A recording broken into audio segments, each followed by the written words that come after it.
Christian nationalism has been a conversation in Christian circles all across the internet. Given the fact that I host a podcast that discusses politics from a biblical perspective, I have naturally been in the midst of many of these discussions.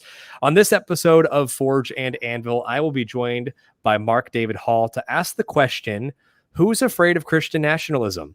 All this and more, so stick around.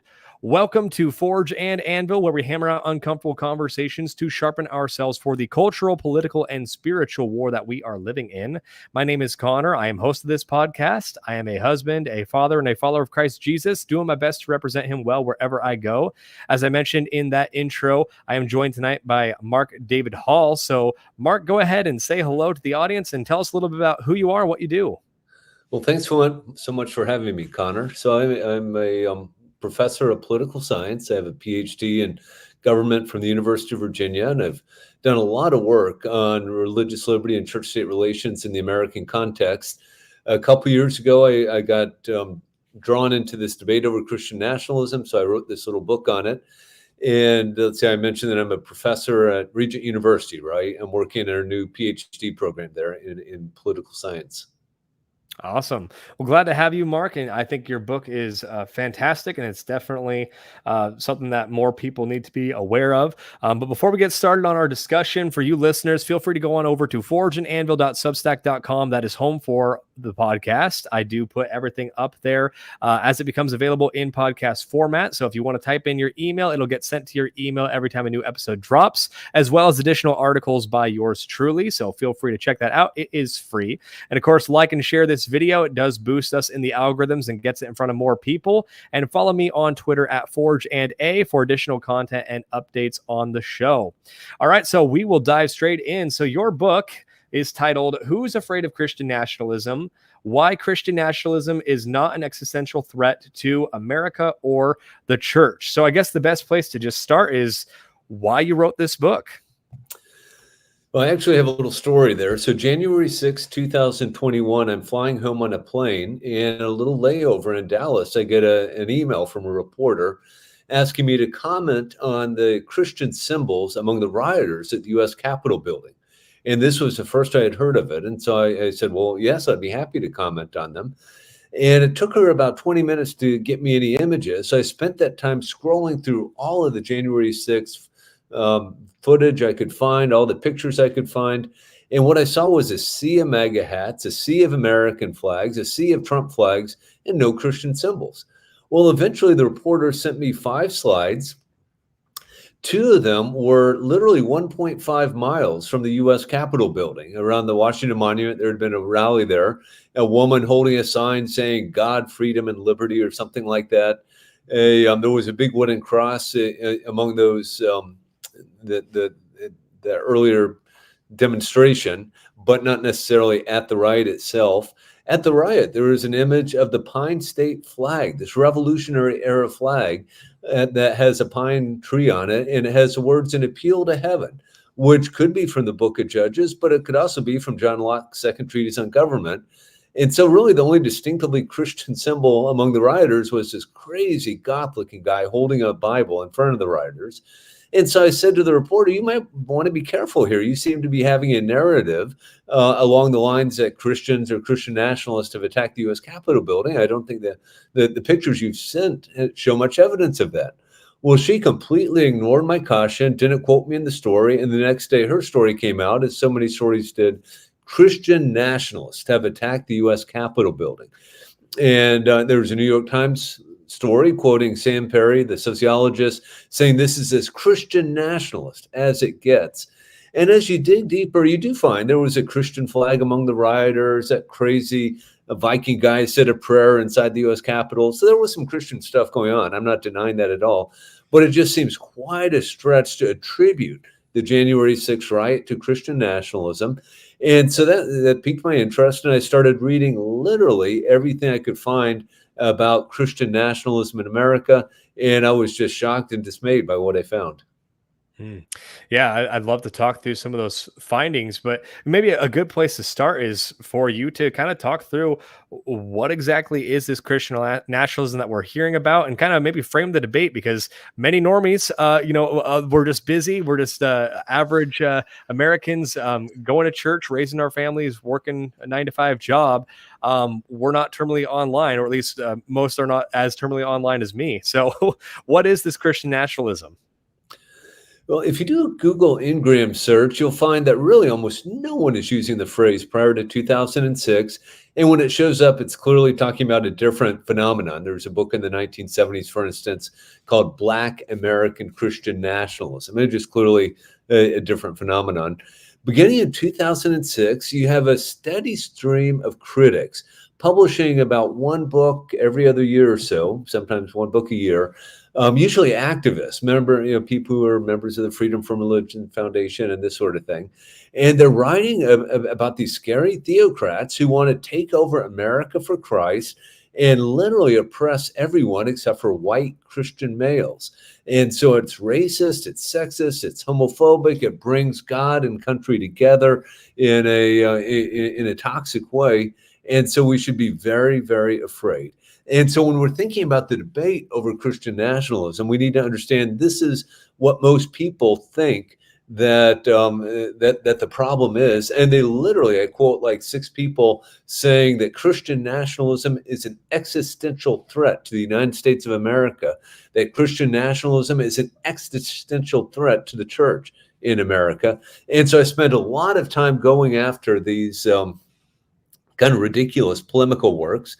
Then a couple of years ago, several academics started publishing on these matters, and their books are a bit less extreme, but they're still very problematic.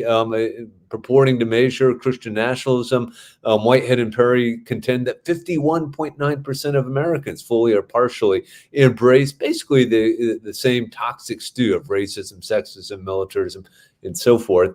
And so I spent a lot of the book attacking this stuff. Now, some of your listeners might be familiar. 2019, for the first time, some Christians start saying, hey, we're Christian nationalists. Marjorie Taylor Greene, a member of Congress from Georgia, um, people like Al Mohler and Doug Wilson essentially said the term is salvageable. And then Stephen Wolfe and Andrew Torber and Andrew Isker published books advocating for Christian nationalism. Now, the important thing to recognize right away are relatively responsible people like Al Mohler are saying we can rehabilitate this term. We like Christian nationalism, but by it, we don't mean racism. We don't mean sexism. We don't mean militarism. Basically, we mean that we're Christians and we're patriotic. So we're Christian patriots. That's all we mean. Now, I think that's incredibly imprudent because it's just a phrase that has been used only as a slur, basically. And so why you would try to recapture it or capture it for the first time really is beyond me. Why not just give up on it and don't use it and say we're Christian patriots or something like that? The 2 books actually advocating for Christian nationalism, probably most famously Stephen Wolfe's The Case for Christian Nationalism, is arguing for something that he believes is basically required by Reformed political theology from the 16th and 17th century, and he makes other arguments in favor of it. And elements of what he argues for would be viewed as sexist by many Americans. For instance, he says married women shouldn't be able to vote in the ideal Christian nation. But again, it's far from the toxic stew described by so many critics. Yeah. Yeah. I've really kind of have framed this before in past episodes because, again, when I started this podcast, it was mostly just me wanting to be a little bit more vocal about my Christian faith in the public square. And I think it was one of the very first episodes. I don't even remember if I ended up releasing it with a couple of my friends who recorded it with me. We were kind of discussing just the proper Christian role in the public square in general, and Christian nationalism came up. And at that time, it was very much just a slur. And I think I said at the time, this is just a cudgel used by the left to keep any Orthodox Christian from being remotely political. They don't want individuals who follow Christ to be represented in the public square at all. And then to your point, eventually we see figures like Doug Wilson and Andrew Isker and Stephen Wolf all come and try to essentially own the term and paint a vision. Now, I don't openly call myself a Christian nationalist, but similar to what you've kind of already alluded to, I also find the alarmism over even these guys who are openly trying to own the term now. I find it to be overdone.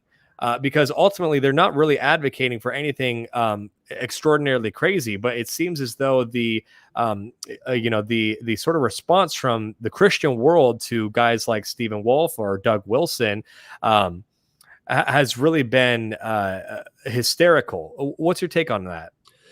Yeah, no, I think that's right, and I do think we need to distinguish. I think Doug Wilson is more moderate in what he contends for, and he makes it crystal clear that within the Christian nation that there will be religious liberty, that non-Christians won't be persecuted, and that sort of thing.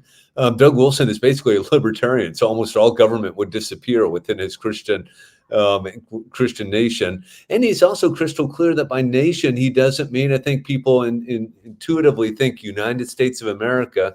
Basically, he's a localist. What he would like to do is see a Christian nation arise in Moscow, Idaho, or something like that, which is where he's based.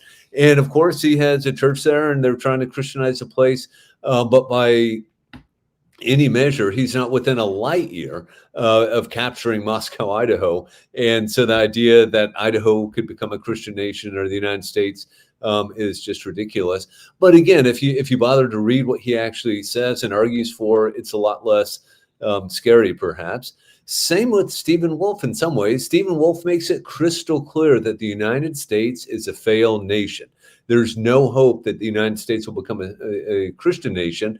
And so the best we could hope for is that maybe a county in Alabama could break away from the United States of America and form a Christian nation. Most of us would say that's really kind of a Christian county, but he wants to call it a Christian nation.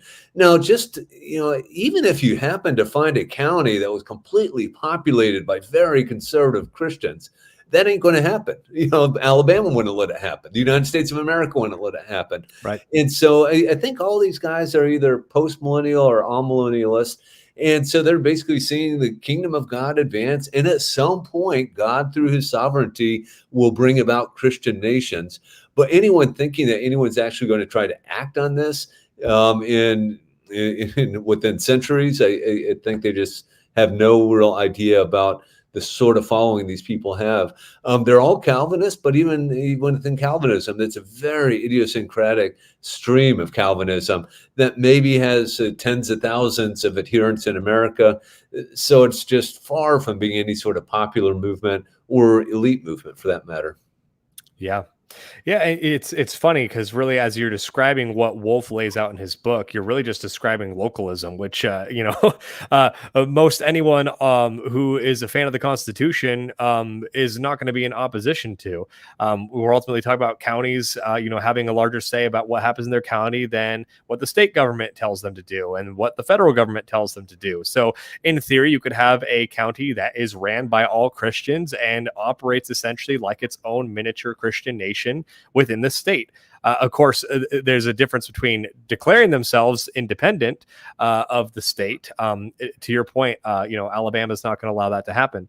But ultimately, I think the outsized hysterics over Stephen Wolf's book is, it's almost humorous to watch because really it's you can almost say it's just the Christian version of like a Tom Woods libertarian book, and so it's humorous to me to see the hysterics surrounding that.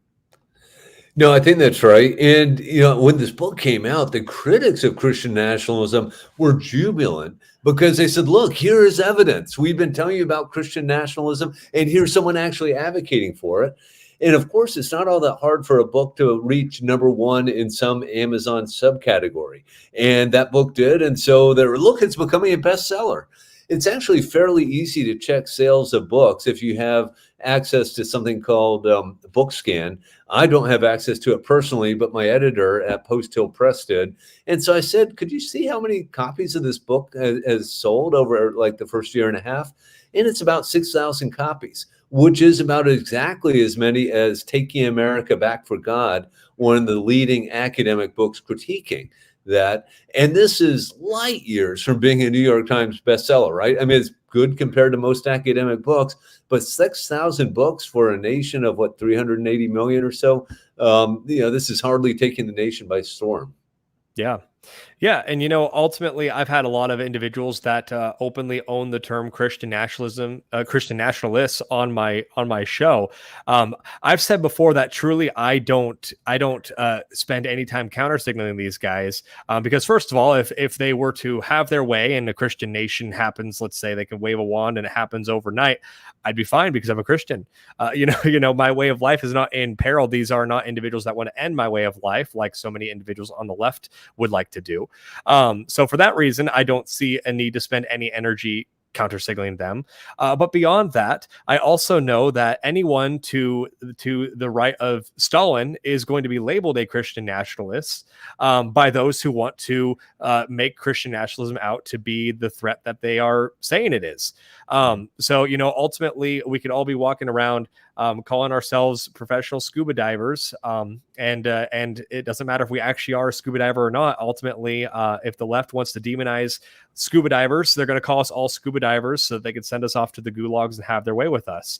And maybe that's a bit of a black pill to some of you listeners, but ultimately, what I'm driving at here is it really boils down to owning the terms. And what I appreciate about you and your work, Mark, is that you're one of the few people that I've seen that has looked at Christian nationalism critically without hysterics. And that's one of the reasons why I wanted to have you on here, because I know that so many of my listeners are not sold on Christian nationalism, but they're like me and they don't understand the outrage towards it either.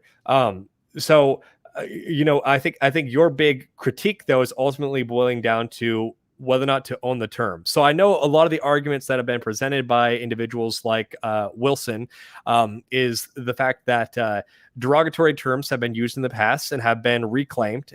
One of them that they cite is the term Christian.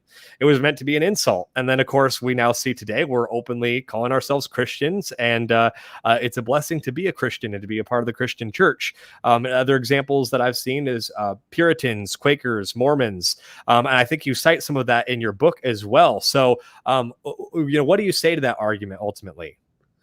Well, I think it's important to realize that prior to 2019, pretty much literally no Christian in America is saying, I am a Christian nationalist, or Christian nationalism is a good thing. So let's make it clear that we aren't reclaiming anything.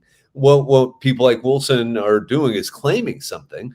And I suggest in the book that this is incredibly imprudent because this phrase has only been used as an insult for over a decade.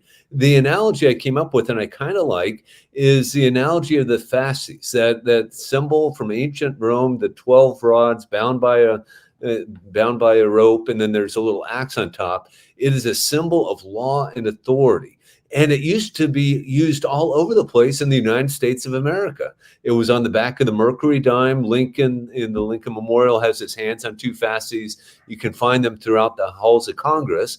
And yet Mussolini came along and the fascists in Italy and Germany and Japan, and they've just ruined the fasces as a symbol. So if a political party today came to me for advice, which I probably wouldn't, and said, hey, Professor Hall, we're thinking about resuscitating, reclaiming the symbol of the fasces, I would say that's insane. Why would you spend time, effort, and energy doing this? Why don't you just come up with a new symbol that doesn't have all that baggage with it?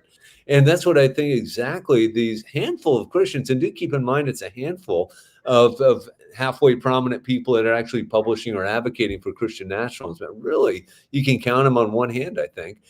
It's just being very imprudent. And so I would say, look, just give up on the label and make good, solid, courageous arguments about the issues of our day, about abortion, about religious liberty, about school choice. And don't try to, don't spend time and effort trying to grab this phrase, which has just only been used in a negative fashion, except for by a tiny handful of Christians. And some of the things, incidentally, that Stephen Wolfe contends for, you might not necessarily suffer, but they sure bother me. For instance, in Stephen Wolfe's Christian Nation, the prince would have the authority to call church synods. The prince would judge the outcomes of these church synods. The prince would have the authority to judge a lazy minister and punish him, perhaps. And that's just way too much government control over the institution of the church for my take. And so I think there's things very problematic that he's arguing for. Now, there are things that used to be argued for by Protestants back in the 16th and 17th centuries, but even the Calvinists moved on, right? So when the Presbyterians revamped the Westminster Confession in 1788 in America, they completely got rid of the role of civil authorities in calling for church councils, and appropriately so, to my way of thinking. Yeah. I have libertarian tendencies that naturally make me flinch at some of what you described from Wolfe's book. But simultaneously, I also know that men much smarter than me have endorsed the book, and I kind of been telling people for a while, I'm a theological midwit, and so I ultimately boil. I ultimately leave a lot of those arguments up to people that want to spend the time having them. Ultimately in my mind, I'm kind of the mindset of present me a vision and we can go from there. And ultimately I think that a Christian nationalist vision, if that's what we're going to, whether we're going to use the label or not, that's what we're calling it for the sake of our discussion. If someone can ultimately come to me with a path forward. I think right now we're just in a point in our country where that's what people are looking for. And I think that's a lot of the draw with guys like Wolfe and Wilson, is that they are showing that, that they're actually wanting to build something and not just complain. I think the church in America has spent a lot of time just complaining about the situation that we find ourselves in. To your point, a lot of these guys are post-mill. It's an overused joke. I consider myself pan-mill. It's all going to pan out in the end. But ultimately, I do think that there's something to be said about individuals letting their eschatology, if you're pre-mill or dispensational, letting your eschatology dominate your political activity. If you think Jesus is coming back on Thursday, then you're not gonna go out of your way to register voters or run for city council or whatever political actions you might take. And so I think the beauty of so many guys like me, who are at least drawn to a lot of the lifestyles that these individuals are propping up, who believe in Christian nationalism, is just the fact that they're willing to actually put their hands in the dirt and start laying some bricks down and build a foundation. And so, ultimately for me, that's kind of where I fall on the aisle, as just not wanting to spend a ton of energy tearing these guys down.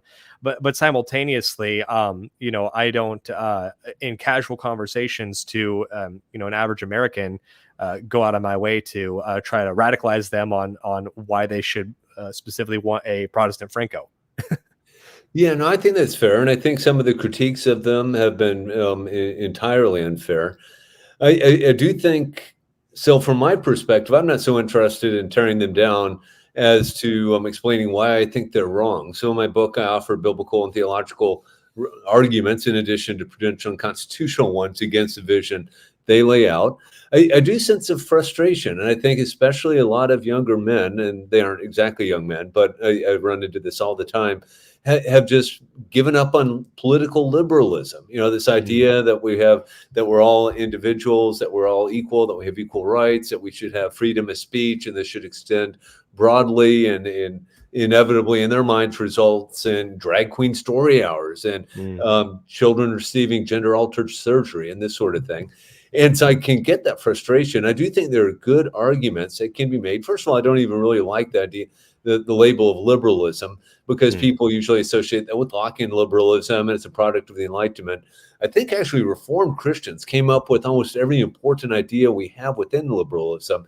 The idea that individuals have rights, that people are equal, that government should be by the consent of the governed, that individuals have a right, hopefully led by inferior magistrates, to resist political rulers who become tyrants. Those ideas are all there before Locke writes the second treatise.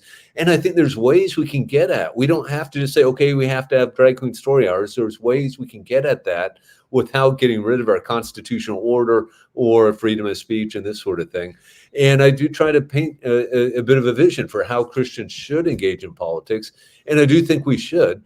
Let me point out something about the critics. So I meant to mention this earlier. They actually are incredibly hypocritical on this. They are not against some Christian political involvement. They go out of their way to praise the Reverend Dr. Martin Luther King Jr.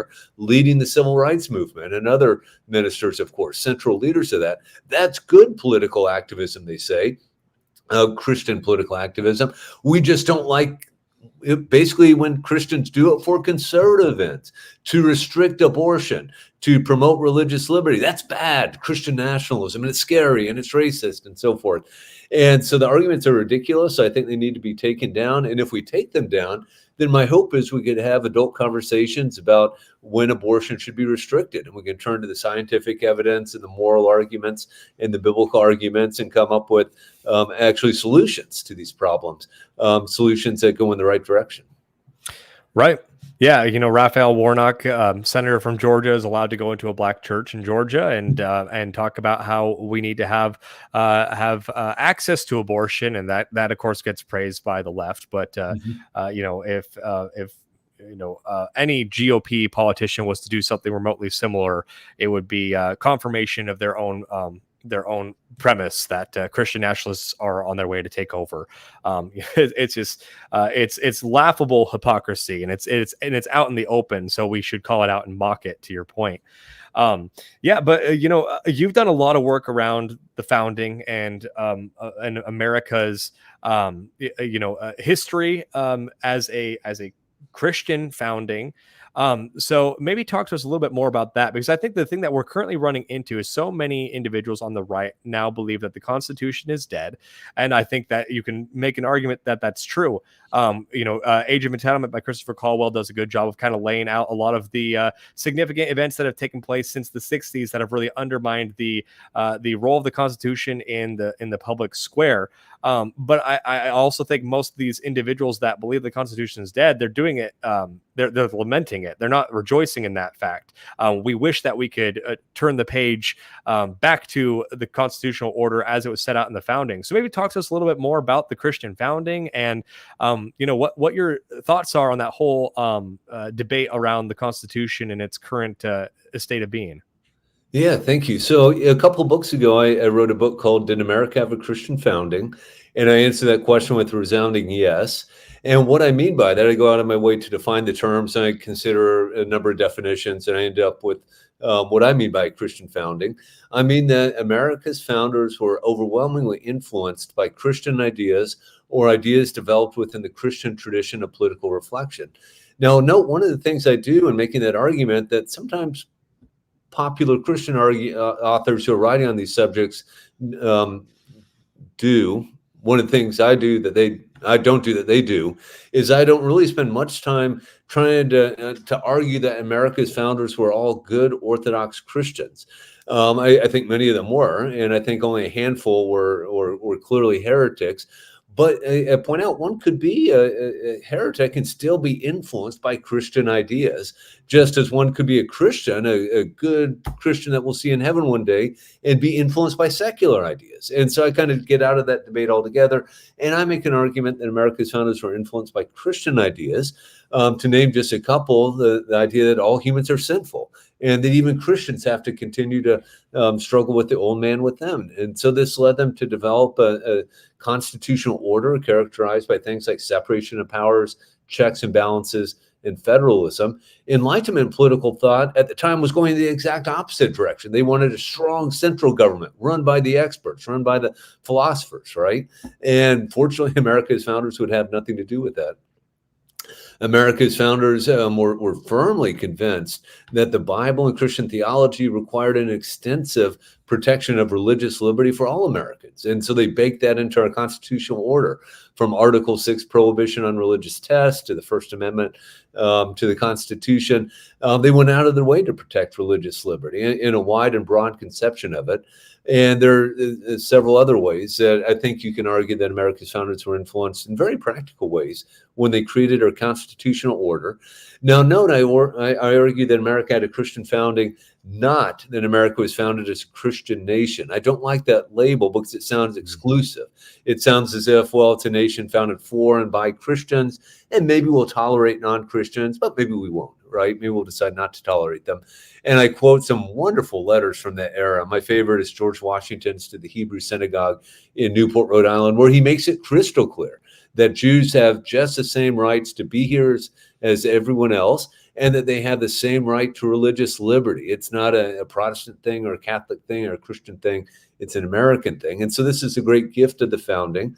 Fortunately, to jump to the present day, we currently have a U.S. Supreme Court that is interpreting for the first time in 30 years or so, both the Establishment Clause and the Free Exercise Clause appropriately. And so the U.S. Supreme Court is very protective of religious liberty, which is just exactly what the founders would want.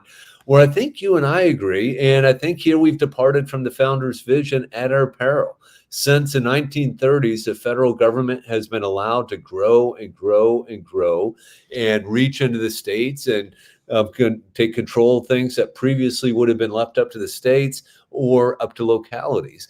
And this has been very damaging. And I think America's founders, if they were to return to America today and look at what the national government has become, they would be terrified, and especially at the sort of power the president has. And so here's where I think we can take guidance from the founders, and we should try to ratchet things down, to take things out of the hands of the federal government, return it to the state governments, and then in many instances, they perhaps should turn it back to local institutions or maybe non-governmental institutions altogether. One of the most heartening things I think we can see today are the numerous states that are embracing true school choice, empowering parents to send their children to homeschool them if they desire, or to send them to a school that basically fits with their worldview, whether that be Protestant, Catholic, or Jewish. Right? Well, let's have a wide range of schools where parents can actually get the sort of education for their children that they would want. This is far better than having Washington, D.C. trying to control what goes on in our K through 12 education, which has been far too prone to do since the 1960s. Yeah. And I think that's well put. The fact that it's a Christian founding, not necessarily us founding America to be a Christian nation. And I completely agree with all your thoughts on federalism, which kind of leads me to my next question. I was actually thinking while you were speaking, do you believe that we can have a federalism that allows for a Christian nationalist state?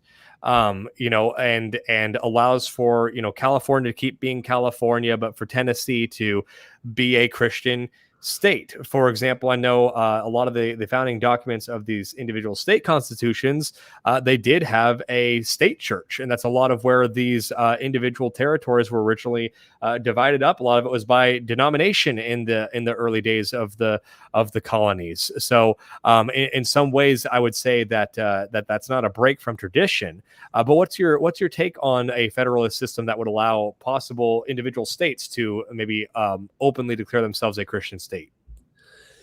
Yeah, so what we're talking about now maybe starts getting into the territory of Stephen Wolf's spinning out utopia. I would be very comfortable seeing the federal government operate within the powers it's given in Article 1, Section 8, and the few relative amendments, right? 13th, 14th, 15th Amendment, that sort of thing. It's hard to imagine going there. Similarly, we're operating in an environment where it's almost impossible for me to imagine that the Bill of Rights would be unincorporated. The Bill of Rights, of course, originally only restricted Congress. Through the 14th Amendment, it came to be applied to the states provision by provision by provision. And so if we take that as a granted, if we say, okay, it seems entirely unlikely that the Bill of Rights is going to be disincorporated, then I do think the Establishment Clause would create some problems for Tennessee, for instance, becoming a Christian state or Christian nation. The First Amendment, of course, begins, Congress shall make no law respecting an establishment of religion. Now, if we have the doctrine of incorporation, that means Tennessee shall make no law respecting an establishment of religion. And I think this means a couple of things. That means Tennessee can't have an official state church. I think it also means that Tennessee can't get into the business of telling churches how to govern themselves, or when to hold church councils, or judging the outcomes of those church councils. And frankly, I'm pretty comfortable with that outcome, because I think on biblical grounds and Christian theological grounds, Tennessee ought not to be doing those things. Certainly, though, if in this kind of fun universe we're thinking about, where we dial back the national government significantly, I do think there would be all sorts of room for Tennessee to ban drag queen story hours, to ban abortion, to provide parents with the resources to create the sort of education they want for their children. And then, incidentally, just think about that for a minute. I would not want the government of Tennessee or any state government running Christian schools. I think that's beyond their competency. What I would want to see is the government of Tennessee giving parents the money that would have been spent on a public school for their children. Then parents could band together, perhaps in cooperation with churches, and create a Presbyterian school, or broadly Christian school, or a Catholic school. And I think those would have a far greater possibility of actually flourishing as Christian institutions vis-a-vis the government running them. Yeah, I tend to agree. I think the state of Tennessee has already proven that they don't exactly have great public schools. So maybe let's not let them run a Christian school as well. So I tend to agree with that sentiment, at least. And if someone wants to paint a vision that could show Tennessee the way of doing that, I also agree with you that would probably require the federal government to be significantly shrunk from where it currently is, because it truly is a Leviathan, and its tentacles are in every single state, and there's no getting around that in year 2024. What do you think the end goal is of some of these individuals who have been critiquing Christian nationalists? Because obviously you've pointed out several books and some faulty studies that these individuals have done to sort of slander everyday moderately conservative Americans as being Christian nationalists. Why do you think that they're trying to cast such a broad net, and what do you think is their end goal? Well, some of these individuals are clearly committed to a strict separation of church and state. So shortly after the January 6th riots, two organizations put out a report explaining how these riots were motivated by Christian nationalism. One of these organizations is the Freedom from Religion Foundation. And these are just rabid secularists. So, for instance, when Ohio put a Holocaust memorial up, they were going to have the Star of David in this Holocaust memorial. And the Freedom from Religion Foundation opposed that. They wrote a letter saying, you can't do this. This is unconstitutional. It violates the First Amendment. Fortunately, Ohio just ignored them. And the Ohio Holocaust memorial has that Star of David in it. The other group is the Baptist Joint Committee on Religious Legislation. Now, you hear Baptist, you might be thinking Southern Baptist. No. These are very liberal, progressive Baptists dedicated to the separation of church and state. So a few years ago, the U.S. Supreme Court heard a case about a 1925 era cross in Prince George's County, Maryland, memorializing the dead young men from that county who gave their lives in the First World War. It's a mammoth concrete cross. It was originally in private land. Now it's in public land. And so the American Humanist Association said this has to go. It has to be removed. It has to be moved. It has to be decapitated. We can't have a Christian symbol on public land. This Baptist Joint Committee on Religious Legislation filed a brief saying that's right. We agree with the American Humanists. So what I'm trying to paint a picture of is two really extremist organizations. And again, I say they're extremists. That cross in Maryland was upheld by the Supreme Court by a vote of 7-2, a vote that included Stephen Breyer and Elena Kagan, two very progressive and Jewish justices, along with the majority. And so, again, I don't think these things are unconstitutional within a light year. And yet these groups are absolutely committed to them being unconstitutional. Of course, they're against school choice. They're for abortion until birth, if not after birth. They're radical groups. The academics who have gotten involved in this, people like Samuel Whitehead and Andrew Perry, I think they are not as overtly biased, but they let their implicit biases show from time to time. For instance, in an Oxford University Press book purporting to measure Christian nationalism, these two scholars, again, they're scholars, they're not polemicists, but they literally say, if you are pro-life, you are simply concerned with controlling women's bodies, and therefore you're a sexist. Well, this is kind of problematic. I think many of my pro-choice friends would understand that I'm pro-life, not because I want to control anything, but because I believe an unborn baby is a human being that deserves protection under the law. And as well, these are sociologists who should know that women are just as likely to be pro-life as men. So what are these women up to? They're just wanting to control other women's bodies. It's far more plausible, even if you're as pro-life as can be, to at least understand that pro-life people think that an innocent baby is at stake. And then with religious liberty, they literally say that if you believe religious liberty means more than the freedom to worship, you're a bigot. And obviously, they have in mind people like Jack Phillips and Kate Baker who couldn't participate in a same-sex wedding ceremony. But freedom of religion in America has always meant more than freedom of worship. The First Amendment, after all, reads, Congress shall make no law respecting an establishment of religion or prohibiting the free exercise thereof. We get to act on our religious convictions whenever possible. There has to be some limits, of course, but generally the courts have understood, and most Americans have understood until the 21st century anyway, that people get to act upon their religious convictions. And so really it's Whitehead and Perry that have this very implausible, well, it seems very plausible for progressives, I think, but in the scope of American history, that's not at all how we've understood religious liberty. It's only over the last 15 years that people on the political left have generally started taking this view of religious liberty. And in fact, oftentimes talking about the freedom to worship and not the free exercise of religion. Hmm. Yeah, it really seems like a lot of this is just an effort ultimately by the left to make sure that Orthodox Christians in America, who naturally, if they are Orthodox and reading their Bibles, are going to be very conservative in nature.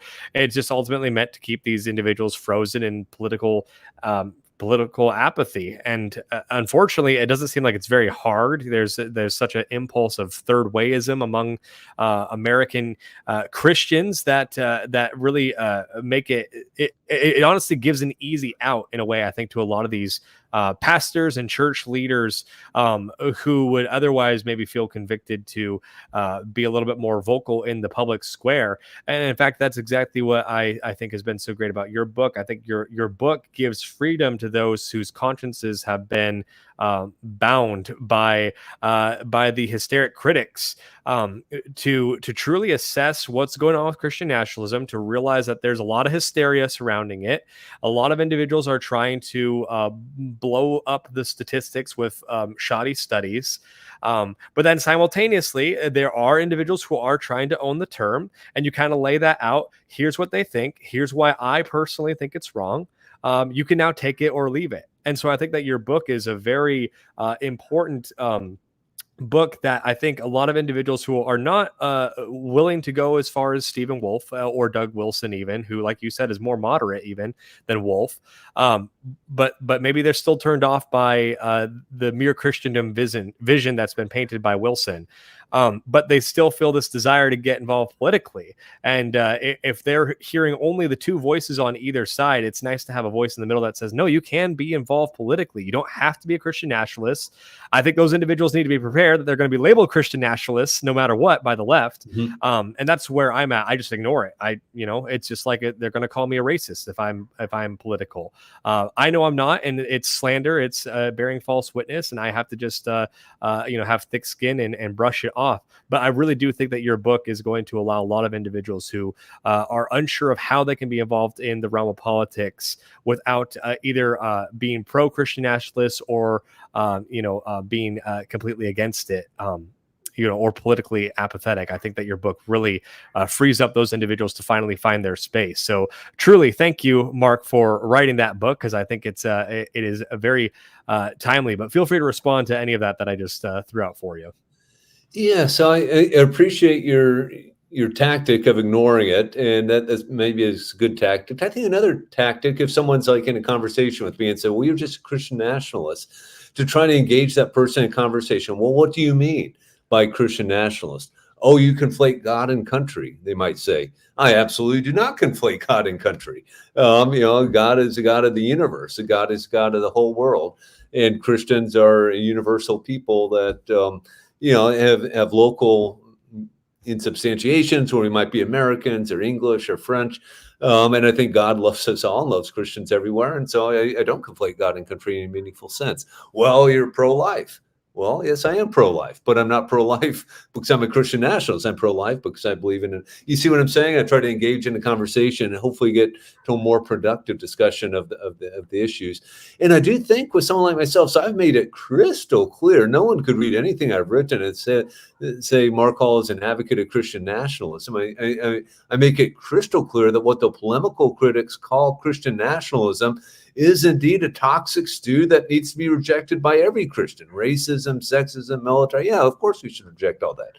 I make it clear I reject what the Stephen Wolfs and Doug Wilsons of this world have on offer. And then I actually offer what I think is a reasonable definition of Christian nationalism, something that's far more benign, something that's not an existential threat to the nation. And yet I critique that as well. And yet I still get called a Christian nationalist by people who want to dismiss me. Just by name calling rather than engaging in arguments. And so where appropriate, I sometimes try to engage people, but I don't blame you for just ignoring them. That might be a better tactic, actually. Well, that's ultimately what your sin is, Mark, is that you actually engage with the arguments that people like Wilson and Wolf were making, and that's your great sin. So, but that's again why I think your book is well worth reading. So I would encourage any of my listeners to pick it up if you're interested in kind of hearing a measured critique of both those who are for Christian nationalists and those who are hysterically against it. So, Mark, where can people go to actually pick up the book? So you can get the book on Amazon, of course, but my wife made a really nice little website for me, just markdavidhall.org, that lists the most recent book, but other books. And if you're interested in religious liberty, church state stuff, you might find a number of books. The last three have been purposely written for the general reading public. The others are more academic, but I think they're still accessible. So if you're interested in the American founding and want to learn more about a Roger Sherman or James Wilson, two very fine Christian statesmen, you could probably benefit and enjoy those books. Awesome. And where can people go to just keep up with you and everything that you're doing? Do you prefer them to follow you on X or go to your website? Yeah, X would be fine. I am on X and Facebook some, but I'm not as active as I should be. I know you need to be active if you want followers. But yeah, I'd love anyone who's interested in following me. MDH_GFU is a handle, I think we call it. Awesome. Well, thanks a bunch, Mark. I really appreciate you coming on and joining the discussion. And thank you, listeners. We appreciate you being a part as well. Feel free to go on over to forgeandanvil.substack.com. This episode was also pre-recorded. And on that Substack, there is an option to be a paid member. There's also a free option. You can just put in your email for free. But those who do throw a tip in the tip jar actually get these episodes that I put out a couple days early for early release. So feel free to check that out if you have the means. We'd appreciate it, but no pressure in the Let's Go Brandon economy. I understand if you can't make it. So either way, we appreciate all you listening, and we'll see you next time.